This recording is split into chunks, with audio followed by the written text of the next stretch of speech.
క్రీస్తునందున్న పరిశుద్ధులందరికీ ప్రభువైన క్రీస్తునామంలో శుభాభివందనాలు. దేవుని ప్రేమ ఆధ్యాత్మిక కార్యక్రమానికి స్వాగతం.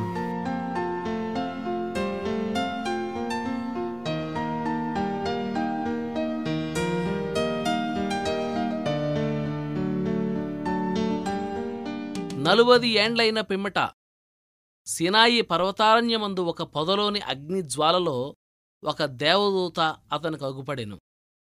ఐగుప్తులోనున్న నా ప్రజల దురవస్థను నేను నిదానించి చూచితిని, వారి మూలుగు వింటిని, వారిని నడిపించుటకు దిగివచ్చియున్నాను. రమ్ము, నేనిప్పుడు నిన్ను ఐగుప్తునకు పంపుదునని అతనితో చెప్పెను. అపోస్తల కార్యములు 7వ అధ్యాయం 30 34.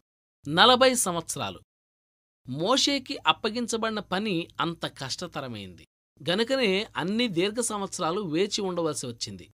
దేవుడు ఆలస్యం చేస్తున్నాడనుకుంటాం గాని మన విషయంలో ఆయన సోమరిగా ఉండలేడు. తన పనిముట్లను పదును పెడుతున్నాడు, మన శక్తిని పరిపక్వం చేస్తున్నాడు.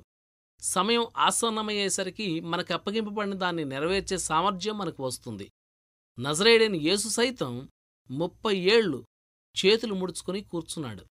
తన పనిని ప్రారంభించబోయే ముందు జ్ఞానంలో ఎదుగుతూ దేవుడు హడావుడి పడడు.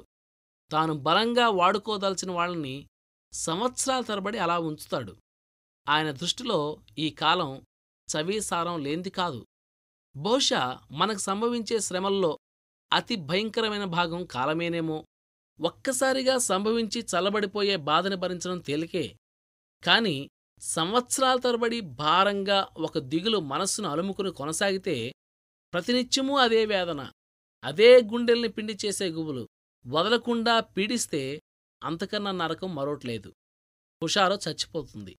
దేవుని కృప తోడుగా లేకపోతే నిరాశ నిస్పృహల అధపాతాళానికి కృంగిపోతాం. యోసేపు ఈ దీర్ఘమైన శ్రమకి లోనయ్యాడు.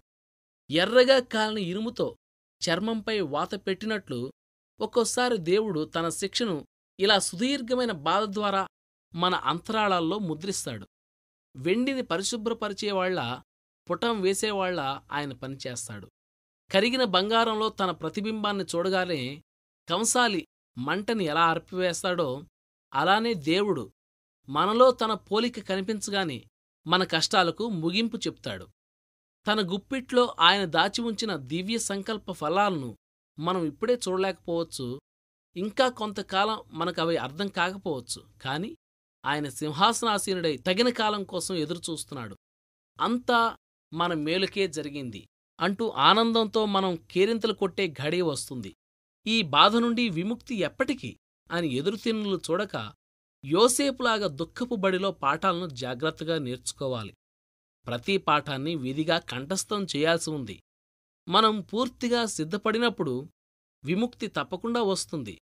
కాని ఆ తరువాత ఉన్నతమైన స్థానంలో మన కర్తవ్యాన్ని నిర్వర్తిస్తున్నప్పుడు కష్టకాలంలో మనం నేర్చుకున్నవన్నీ ఎంత ఉపయోగిస్తామో తెలిసి వస్తుంది.